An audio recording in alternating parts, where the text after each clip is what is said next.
मेरे साथ मन्नान भाई खड़े हैं, आप देखते हो इनको कि समाजवादी के अध्यक्ष है यहाँ पर। और अभी उन्होंने जब एनालाइज किया कि कौन सी पार्टी जीत रही है और कौन से कैंडिडेट कौन से पैनल जीत रहे हैं, तो उनको रियलाइज़ हुआ कि एमआईएम कहीं ना कहीं स्ट्रॉन्ग यानी अपोजिशन का रोल निभा रही है और एमआईएम जीतेगी। तो उन्होंने मुझसे इच्छुकता जाहिर की। इच्छुकता क्या जाहिर की, मुझे ऑर्डर किया, मैं उनका बच्चा हूँ। उन्होंने कहा मुझे आपके उससे फॉर्म भरना है, हमने वेलकम किया। अल्हम्दुलिल्लाह आज वो पैनल नंबर 30 से जो हमारे फोर्थ कैंडिडेट थे, मैंने कल डिक्लेयर नहीं किया था, मैं आज डिक्लेयर कर रहा हूँ कि हमारे फोर्थ कैंडिडेट मन्नान अंकल के मिसेस है। मन्नान भाई आप क्या बोलेंगे? भाई देखिए, मैं समाजवादी पार्टी का अध्यक्ष तकरीबन 2.5 साल से हूँ। और मैं सबसे पहले तो समाजवादी पार्टी के अध्यक्ष अबू आसिम आजमी साहब को शुक्रिया अदा करता हूँ आपके माध्यम से कि उन्होंने मुझे जिम्मेदारी दी, मेरा नाम रोशन हुआ, सब लोगों से पहचान दी। मैं यहाँ की लोकल बॉडी का भी समाजवादी का शुक्रिया अदा करता हूँ।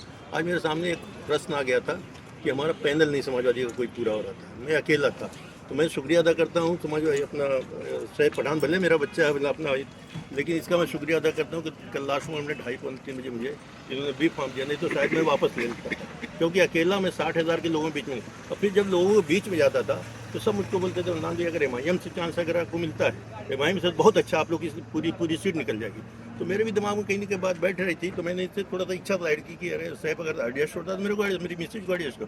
तो ये बेचारे ने इसने, मैं इसलिए बार बार शुक्रिया अदा करता हूँ कि कल लास्ट मोमेंट में मुझे ए बी फॉर्म दिया, दोनों का ए बी फॉर्म था। आज मैंने समाजवादी का कैंसिल किया और इसको मेरे मैसेज आ करके इसको वैलिडिटी मतलब कि एमआईएम का जो था पतंग का निशान, उसके ए बी फॉर्म को उन्होंने एक्सेप्ट कर लिया है।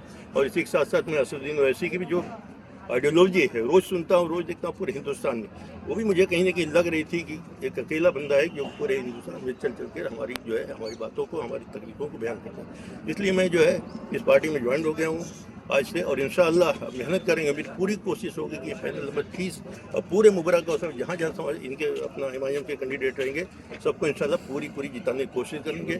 और लोगों से अपील करता हूँ मैं कि देखिए, आपको सामने देखेंगे तो कौन लोग हैं, दोनों एनसीपी एक ही हैं, दोनों आज बीजेपी के साथ हैं, आज एक ही पार्टी बची है एमआईएम। खासतौर से मुबरा कोसा में तो इनको जिताइए। सारे मुबरा कोसा वासियों से मैं अपील करूंगा कि एमआईएम का जो भी कैंडिडेट हो, जहां भी जिस वार्ड में हो, वो पतंग के निशान पे आप अपनी मोहर लगा करके, अपना वोट दे करके, अपना मत दे करके सारे साल लोग कामयाब करिए। और एक मैसेज दीजिए कि आज एमआईएम जो है बड़ी तेज़ी से फल और फूल दे। Thank you.